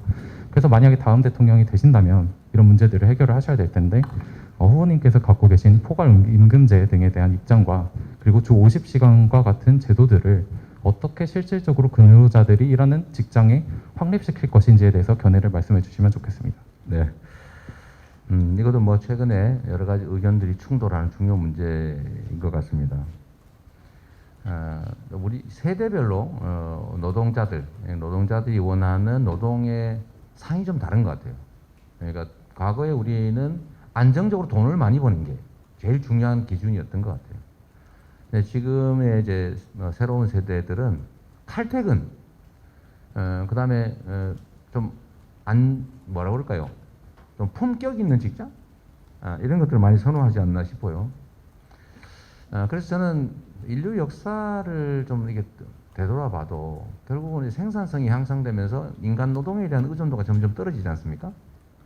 근데 그럴 때 그러면 과거 방식으로 진짜 눈 뜨면 일하고 눈 감으면 자고 눈 뜨면 일하고 눈 감을 때까지 자고 일하고 이런 방식으로 지금까지 살아왔으면 인류가 유지될 수 있었겠냐.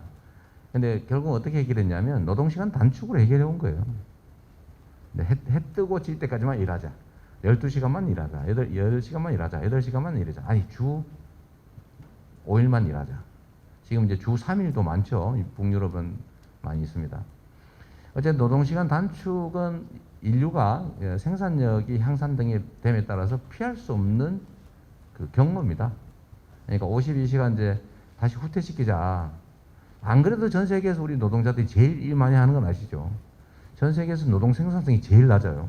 어떻게 일은 많이 하는데 생산성도 낮아요? 좀 황당한 일이죠. 저임금 노동에 의존했기 때문에 그렇습니다. 이거 바꿔야죠. 적게 벌고 적게 쓰고 괴롭게 사는 이런 세상으로 우리 남아있을 건지, 많이 벌고 많이 쓰고 많이 생산하고 이런 사회로 갈 건지, 소위 고부담 고복지 사회로 갈 건지, 고소득 사회로 갈 건지 결정해야 되고요. 그 중에 하나가 좀 더 합리적인 세상을 만들기 위한 제도로 헌법이 만들어 놓은 게 최저임금제죠. 이 최저임금 없애버리겠다. 이거는 헌법 파기하겠다 이 얘기거든요. 제가 보기에는 우리 그분 실수하신 것 같은데 최저임금을 낮추겠다 이러면 말이 돼요. 그러니까 최저임금을 없애버리겠다, 폐지하겠다 이거는 위헌적 발언입니다. 위헌. 한번 생각해 봐 주시면 좋겠고요. 저는 최저임금이라고 하는 것은 적정임금의 완전히 다른 말이죠. 최저, 반드시 지켜야 되는, 죽었다 해도 반드시 해야 되는 이런 의미잖아요. 그게 있어야지 왜 없어도 됩니까? 그 뭐 올리버 트위스트 시대로 되도록 가서는 안 되잖아요. 그래서 최저임금제나 또 노동시간 단축을 위한 이런 52시간제 이런 것들은 잘 지켜져야 된다고 보고요. 또 한 가지는 포괄임금제 얘기인데 이제 편법으로 소위 연장 노동에 대한, 연장 근로에 대한 보수를 지급하지 않기 위해서 이런 편법들을 많이 쓰는 것 같습니다. 고용되어 있는 상태에서는 이거를 문제 제기하기가 너무 어렵죠. 그래서 사실은 우리가 합의해놓고 지키지 않는 규칙이 너무 많습니다. 제가 해보고 싶은 것 중에 하나가 그런 거예요. 최소한 우리가 합의한 거는 지키자. 합의한 것, 즉 규칙. 뭐 제일 고도의 규칙이 헌법이죠. 그 다음에 다 가장 강력한 규칙. 어기면 처벌한다. 형법.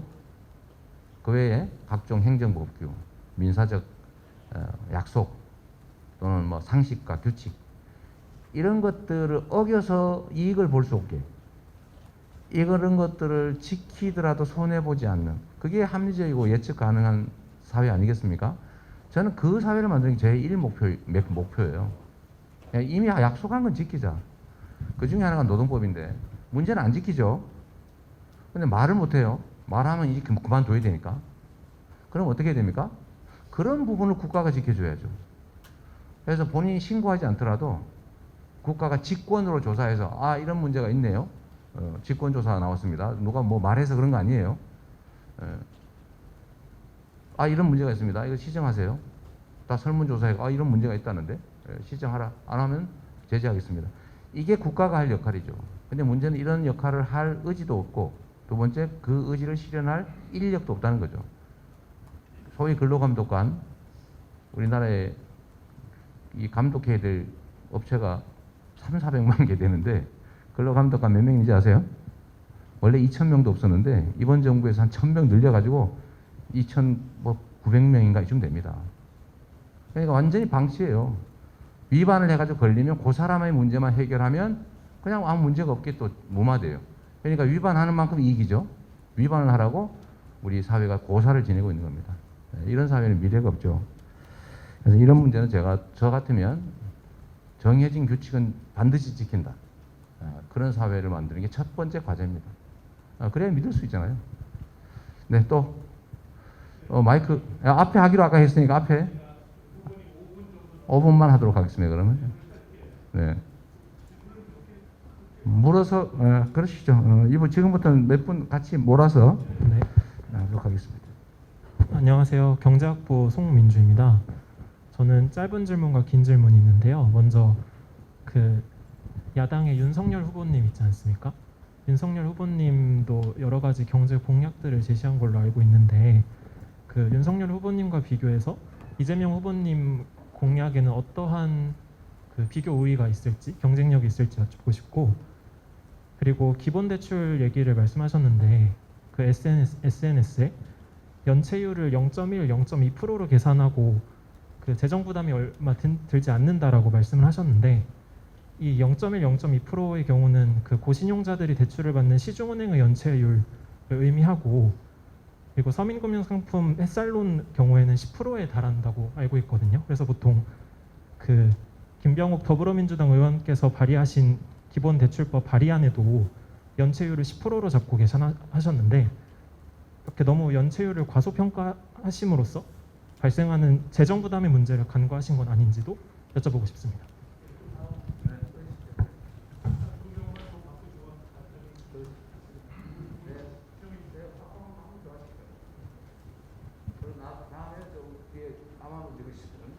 네, 경제학부 영재현이라고 합니다. 최근 마이클 샌델의 공정하다는 착각이 한국에서 베스트셀러가 된 만큼 한국에서 능력주의와 공정성 문제가 여전히 논쟁적이라는 것을 알 수 있었습니다.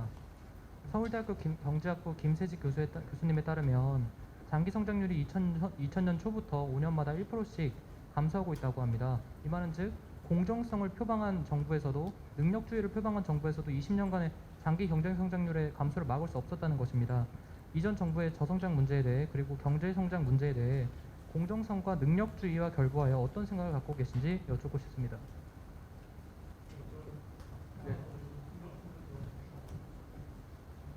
네, 경제학부 권계입니다. 짧게 3가지 정도 질문을 드리고 싶습니다. 네, 빠르게 드리겠습니다. 1차 재난지원금 효과가 있다고 말씀해 주셨는데, 근데 기재부 발표에 따르면은 투입한 금액에 비해서 30% 수준에 그친다고 나타났습니다. 그렇다면 1차 재난지원금 효과가 이처럼 없다고, 부족했다고 나오는데 어떤 자료를 보고 효과가 있다고 말씀하시는지 궁금하고, 또 지역화폐의 경우 제로섬 문제가 불거지는데 이에 대해 어떻게 생각하시는지 궁금합니다. 두 번째로 암호화폐의 경우 인정한다고 말씀해 주셨습니다. 그런데 한국은행 이주열 총재께서 CBDC 도입을 이야기하셨습니다. 물론 둘의 성격은 다르지만 해당 발언의 의도에는 국가가 자신의 화폐 발행권을 놓고 싶어하지 않아 하는 점이 있다고 생각합니다. 그러나 암호화폐를 인정하게 된다면은 그 말의 의도에는 국가가 발행하는 전자화폐와 암호화폐가 두 가지가 병존한다고 보시는지, 아니면 결국 국가의 제도에 흡수될 것을 염두에 두고 말씀하신 건지 궁금하고, 암호화폐의 경우 개인이 시니어리지를 획득하게 되는데 이것이 후보님이 말씀하시는 정의에 부합한다고 보시는지 궁금합니다. 시니어리지를 암호화폐의 경우 개인이 획득하게 되는데 이것이 후보님이 말씀하시는 정의에 부합하는지 궁금하고, 만약 그렇지 않다면 정부가 개입해서 그 정의를 실현해야 한다고 보시는지 궁금합니다. 마지막으로 지방기관 이전 문제입니다.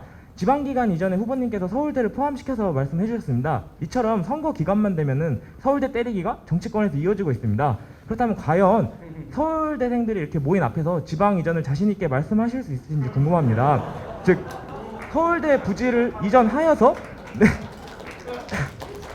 임대 아파트를 짓고 해당 기간에 철거하고 또 이전하고, 그런 비용이 실제로 후보님이 생각하시는 정책 효과가 더 크다고 보시는지, 아니면 단순 이전으로 이처럼 지방이 살아나고 삭발 서열화가 정말 타파될 수 있다고 보시는지, 이렇게 3가지가 궁금합니다. 쉬운 거부터 할게요. 서울대 이전은 지금 저는 장기적으로 보면 대학 도시를 만들 필요가 있다고 생각합니다. 그런데 지금 현재 예를 들면 우리가 현실적 정책으로 이걸 추진할 거냐에 대해서는 저는 여전히 회의적이고, 제가 이거 공약한 일 없거든요. 왜냐하면 실현 가능성에 의문이 있다. 또 한 가지는 그 국립대 통합, 예를 들면 뭐 파리 1대학, 뭐 파리 8대학 하는 식으로, 그것도 저는 장기적으로는 필요하다고 보지만 현실적으로 가능하겠냐. 정치란 우아한 목표를 제시하는 게 목표가 아니고 현재 상태에서 실현해야 되거든요. 근데 실현 가능하냐? 우리나라에서 서울대 여기 관련된 사람이 얼마나 많은데 과연 이 저항을 이겨낼 수 있겠냐? 그 결과로 가능하겠냐, 첫째 문제고, 두 번째는 그 대통령이라고 마음대로 할 수 없거든요. 두 번째는 과연 얼마나 효율적일까? 이 문제에 대해서 확고한 그 결론을 내기가 어려운 거죠. 방향은 맞다고 생각하지만 현실적인 정책으로 내세울지는 우리 참모들 많이 그런 주장 많이 합니다. 이거 뭐 화끈하게 한번 던져야 된다. 그걸 제가 계속 안 하고 있는 거죠. 어쨌든 고민해야 될 건 분명합니다. 그 다음에 시너리지를 개인이 갖는 게 정의에 부합하냐? 부합하지 않죠. 문제는 현실로 존재한다는 겁니다. 어떻게 하겠어요? 이미 우리는 그것 때문에 안 하다 보니까 전부 외국 코인 사고 있죠. 국부가 유출되고 있죠. 이미 코스피 거래액수를 이미 넘어섰죠. 이미 현실적으로 존재합니다. 뭐 외면한다고 사라지지 않아요. 막는다고 없어지냐? 안 없어지죠. 이럴 때는 우리가 밀려갈 게 아니라 우리가 끌어가야 된다 라는 차원에서 말씀드린 거고, 아까 말씀하셨던 저는 그래서 가능하면 지금 안 그래도 그런 고민을 하고 있는 중인데, 이 개인에게 시너리지를 주는 것이 바람직하지 않으니 우리 그 시너리지를 공공이 모두 확보하는 방안을 강구해야 된다. 저는 그런 생각해요. 방치할 게 아니다 그 말이죠. 어쨌든 이건 나중에 아마 심각한 논쟁이 벌어질 일이 하나 아마 나올 겁니다. 중앙은행의 디지털 화폐하고 양립 가능하겠냐 모르겠는데 제가 보기에는 병존할 것 같습니다. 왜냐하면 이건 일종의 저항 운동 비슷해요.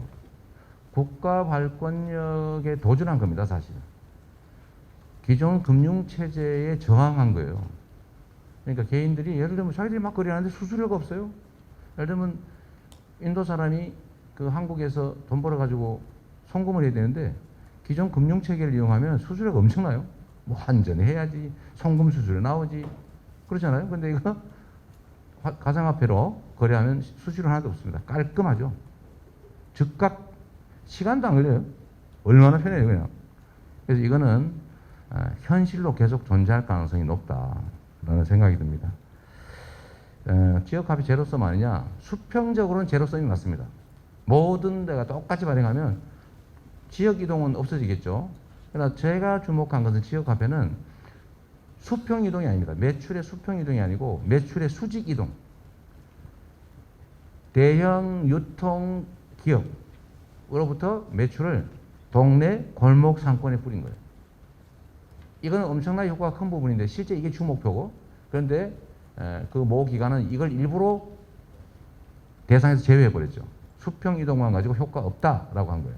즉 정치를 한 거죠. 그래서 제가 그때 한번 뭐라고 그랬는데 너무 심했다 이런 비난을 내가 많이 받았습니다. 그러나 분명한 거는 수직 이동 효과는 매우 크다. 제일 첫 번째 질문으로 기재부가 30% 효과가 있다는데 30%밖에 안 되는 거 아니냐 그 말이잖아요, 그죠? 이것도 역시 정치를 한 거죠. 현금으로 주면 어떻게 됩니까? 안 써요.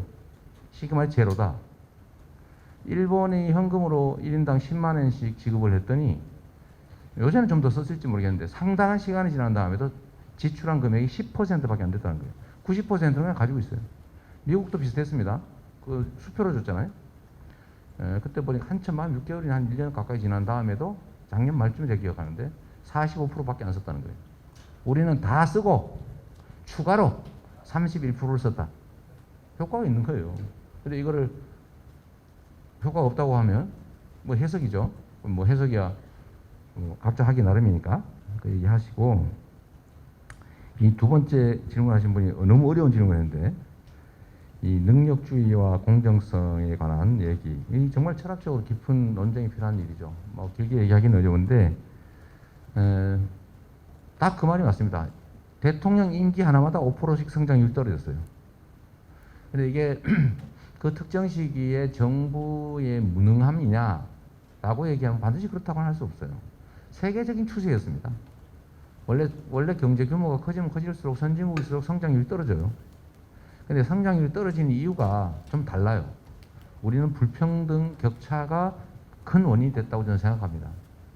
그래서 여기는 엄청난 결단과 용기가 필요하고요. 그래서 추진력이 필요합니다. 옳은 일이라고 시작을 했는데 저항이 심하면 되게 포기하거든요. 그러니까 국민이 합의해서 해야 될 일이라고 결정한 일이라면 정말로 끝까지 결과를 만들어내야 또 다음 개혁이 가능하다. 저는 그걸 통해서 충분히 새로운 길을 갈 수 있다고 생각합니다. 공정과 정의에 관한 이런 논란들이 있지만 저는 그렇게 생각하죠. 쉽게 생각하면 우리 기성세대들은 기회가 많았어요.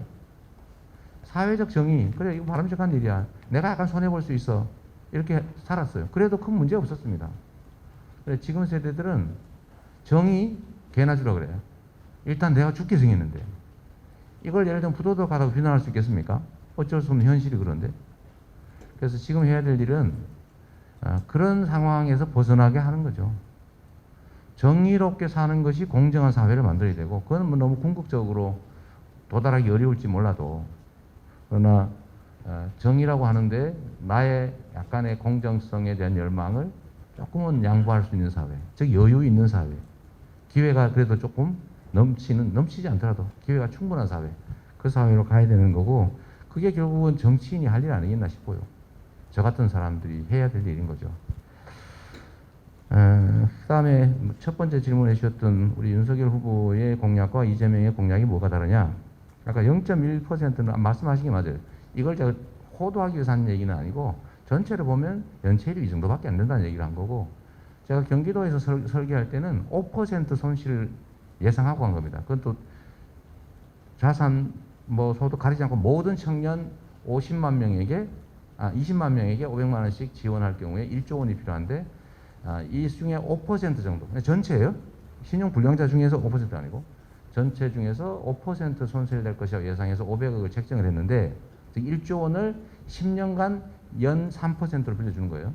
2.5에 3% 빌려줄 건데, 이 중에 못 가는 사람이 있을 거다. 근데 얼마 정도냐? 은행은 2% 정도 될 거라고 보거든요. 청년들이기 때문에. 그래서 우리는 5% 정도 최대치로 미리 적립한다. 근데 5% 500억 지출해가지고 20만 명이 500만 원 필요한 20만 명이 500만 원씩을 자유롭게 마이너스 통장을 개설해서 빌릴 수 있는 상황을 만들어 준다면, 저는 금융복지 정책으로는 상당히 효율적인 정책일 거라고 보고, 이게 은행이 손해 본다는 얘기 있었는데, 은행이 5군데가 자기들이 하겠다 경쟁이 들어왔습니다. 은행이 손해 보는 일이 하나도 아니거든요. 200억은 현금으로, 300억은 기금으로, 이 정도 하면 충분히 수익도 난다라고 해가지고 지금 시행하고 있다는 말씀드리고요. 이제 마지막으로 이제 정리삼아 이 말씀을 좀 드리겠습니다. 시간도 돼서. 정치인들의 공약이라고 하는 거 있지 않습니까? 이 공약이라고 하는 거는 이제 계획이자 청사진이잖아요. 그리고 그 어긴다고 어떤 제재도 없습니다. 그냥 약간의 비난이 있다는 뿐이죠. 누구는 이렇게 얘기했어요. 공약 다 지키면 나라 망한다. 김모 국힘의 유명한 유력한 정치인이 한 말입니다. 선거 때는 무슨 말은 못하나? 이거 국힘의 국민의힘의 유명한 한 대통령께서 하신 말씀입니다. 정치인들은 그렇게 공약을 취급해요. 국민을 표를 얻기 위해서 잠깐 던지고 안 지키면 그만이고, 또 국민들도 그래 공약 원래 안 지키는 거지, 빌공짜 공약이나 이게 정치 불신의 원인이 된 겁니다. 그래서 제가 이런 정치 하지 말자고 정치를 시작할 때부터 마음을 먹었어요. 말하면 반드시 지킨다. 그래서 공약 이행률을 제가 지금 이번 6월달 기준으로 전반기 3년 6개월 만에 했더니 경기도는 98.1% 나왔어요. 성남시장 할 때는 96%, 94% 이렇게 두 번이 나왔는데, 이게 왜 가능하냐? 못 지킬 약속을 안 하면 됩니다. 아까 서울대 이전 공약 이런 건 이제 공약 안 한다니까요. 말은 할지 몰라도 지킬 수 없을 것 같아서 공약을 하기가 지금 망설여지고 있는 거죠. 국민들은 상당수가 원합니다. 근데 실제 가능하겠냐? 그래서 제가 표가 좀 될 것 같은데 안 하는 거죠. 지금까지는. 그래서 이 공약이라고 하는 것에 대해서는 국민들의 신뢰도도 매우 낮고, 또 공약이라고 하는 것은 미래 청사진이기 때문에 아무나 가장 좋은 거 다 만들 수 있어요. 정책에는 저작권이 없습니다. 예술에는 저작권이 있는데 정책에는 저작권이 없어요. 그래서 저작권이 없기 때문에 다 베껴서 하면 됩니다. 전문가 시켜가지고 한 일주일에 한 달 뺏기면 최고의 공약 만들어낼 수 있어요. 문제가 뭐예요? 아마 여러분들 보시면 알 겁니다.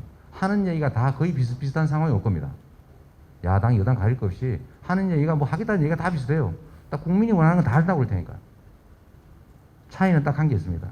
공약의 내용은 차이가 거의 없을 건데, 차이는 실제로 실현할 거냐, 실천할 거냐, 결국 국민이 판단하겠죠.